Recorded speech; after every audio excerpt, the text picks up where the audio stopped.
अंबेडकर नगर जिले में भारतीय जनता पार्टी महिला मोर्चा की जिला अध्यक्ष रिंकल सिंह ने पुलिस प्रशासन के खिलाफ मोर्चा खोल दिया। रिंकल सिंह अपने पति के साथ महरुआ थाने के गेट पर धरने पर बैठ गईं। उन्होंने पुलिस पर गंभीर आरोप लगाते हुए कहा कि कुछ दिन पहले उन पर हमला हुआ था, लेकिन अब तक हमलावर की गिरफ्तारी नहीं की गई। रिंकल सिंह का कहना है कि पुलिस आरोपियों को जानबूझकर संरक्षण दे रही है और निष्पक्ष कार्रवाई नहीं कर रही है। उन्होंने चेतावनी दी कि यदि जल्द से जल्द दोषियों की गिरफ्तारी नहीं हुई तो आत्महत्या जैसा कठोर कदम उठाने को मजबूर होंगी। इस बयान के बाद से ही इलाके में हड़कंप मचा हुआ है।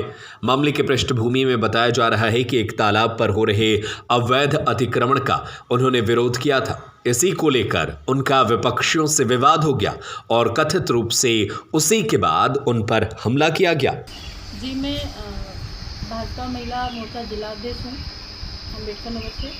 और मामला ये है कि मेरा नाम है रिंकल सिंह रघुवंशी। मामला ये है कि भाई साहब, हमारे गांव में एक तालाब है जो कि सरकारी तालाब है और मैं अपने गांव से पूर्व में प्रधान भी रह चुकी हूँ। गांव में कुछ गलत सही होता है तो प्रधान होने के नाते मेरी कुछ ना कुछ जिम्मेदारियां अभी भी बनती हैं कि मैं अपने गांव में जो ऊंच नीच हो रहा है उसके लिए सोच सकूं, गलत और सही का निर्णय ले सकूं। तो कल गांव का जो तालाब है, उस तालाब पे जो है ये है, यहाँ से हिस्ट्री शीटर हैं दीपू सिंह दीपक जी, जो कि तालाब पे जेसीबी ले करके मेढ़ा बनवा रहे थे। उस तालाब में 3-4 गांव के पानी आते और जाते हैं। वही में मेढ़ा रुकवाने के लिए मुझे पता चला, गांव के 2-4 लोगों ने मुझसे बताया कि वहाँ ये मेढ़ा बनवा रहे हैं। गांव वालों के कहने पर मैं जो है जब वहाँ गई तो मेढ़ा वहाँ सच में बांधा जा रहा था। तो मैंने कहा आप अपनी जेसीबी हटवा लीजिए, आपने किससे आदेश लिया है, आपको अथॉरिटी क्या है कि आप जो है मेढ़ा बनवा रहे हैं, क्योंकि पानी इसी से बहता है और इसी से जो है आता जाता 3-3 गांव का पानी उसी के द्वारा निष्कासन होता है और इससे गांव वालों को दिक्कतें हो सकती हैं। तो ये हमको वहीं से उल्टी सीधी गालियां देने लगे, बोले जेसीबी नहीं हटाएंगे। कहते सुनते ही इन्होंने अपनी जेसीबी तो हटवा ली, लेकिन ये लगातार मुझे गालियां देते रहे। जेसीबी हट गई भाई साहब, मैं वहाँ से शांत होकर अपने घर चली आई, बात वहीं पर खत्म हो गई। ये लड़ाई मेरी लड़ाई नहीं थी, ये पूरे गाँव की लड़ाई थी। जब 3-3 गाँव का पानी जिस तालाब से बहता हो, इसके लिए मुझे लगा कि आवाज़ मुझे उठानी चाहिए। मैंने इनको जब रोकने की कोशिश की तो ये मुझे उल्टी सीधी गालियां बक के तुम कितनी बड़ी नेता हो और योगी जी और मोदी जी तुम्हारे आकर क्या कर लेंगे, तुम रुकवा कर दिखाओ जेसीबी। लास्ट में इन्होंने जेसीबी भेज दिया। मैं अपने बच्चे के साथ अपने घर जैसे ही आती हूँ, इनका छोटा भाई सीपू सिंह ओनीस, जो कि हमारे घर में बुलेट पे बैठ करके ये जो है पिस्टल ले करके मेरे घर के अंदर जा करके, गाड़ी की आवाज़ जैसे ही आती है ये तुरंत मेरे घर के अंदर आता है और तुरंत पिस्टल दिखा के पैर से मार के, मेरे पैर में चोट भी लगी है, ये पैर से मार करके और धमकी देते हुए बाहर जाता है कि माधर चो तुम कह रही थी, चैलेंज दे रही थी कि मेढ़ा जो नहीं बांधने दोगी, मैं मेढ़ा बांधूंगा, तुम्हारी औकात हो, तुम्हारी नेतागिरी में क्षमता हो, तुम्हारी योगी मोदी जी में क्षमता हो तो तुम मेढ़ा रुकवा करके मुझे दिखाओ। इतना कहते हुए हरजन बस्ती में मेरे हस्बैंड जी वहाँ कुछ गाँव के लोगों से बात कर रहे थे। बिरजू जी, जो कि बिरजू जी पूर्व में प्रधान जी रह चुके हैं, उनके दरवाजे पे हमारे हस्बैंड जी 2-4 लोगों से, गांव वालों से बात कर रहे थे। इनके बड़े भाई दीपू ने और ये सीपू सिंह ओनीस जी ने, दोनों भाइयों ने हमला कर दिया।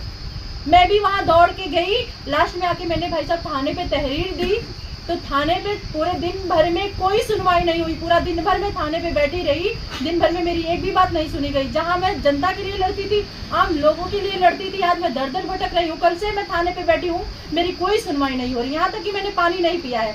और विपक्षी इतना दबंग है कि 5 साल 6 साल पहले उसने एक हत्या कर दी है गाँव में। अभी 6 महीने पहले उसने बूथ अध्यक्ष को मरा हुआ जान के छोड़ा था और वो सीधे सीधे मुझे ही नहीं पूरे भाजपा को चैलेंज करता है। अभी 6 महीने पहले उसने बूथ अध्यक्ष को मरा हुआ जान के छोड़ा था और ये चैलेंज वो मुझे और बूथ अध्यक्ष को नहीं, पूरे भारतीय जनता पार्टी को दे रहा है कि किसी में औकात हो तो मुझे रोक कर दिखाए। और बोलने पे कुछ कहता है कि पूरे घर को जो है मैं बम से दगा दूंगा, तुम क्या कर लोगी। भाई साहब, ऐसी स्थिति में मैं घर नहीं जा रही हूँ, मेरे पास मजबूरी, अगर मैं घर जाऊँ तो वो हत्या कर देगा, कब कर देगा, कैसे कर देगा, इसलिए मैं थाने पे विवश होकर मजबूर होकर सुबह से अंदर जब छोड़ के यहाँ थाने पर बैठी हूँ। जब तक वो गिरफ्तार नहीं हो जाता तब तक मैं कहीं नहीं जाऊंगी।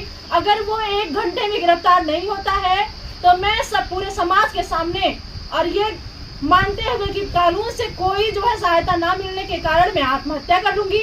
1 घंटे का समय मैं दे रही हूँ, अगर 1 घंटे में गिरफ्तारी नहीं हुई तो मैं अपने आप को समर्पित कर दूंगी इसी थाने पे, लेकिन मैं घर नहीं जाऊंगी लौट के।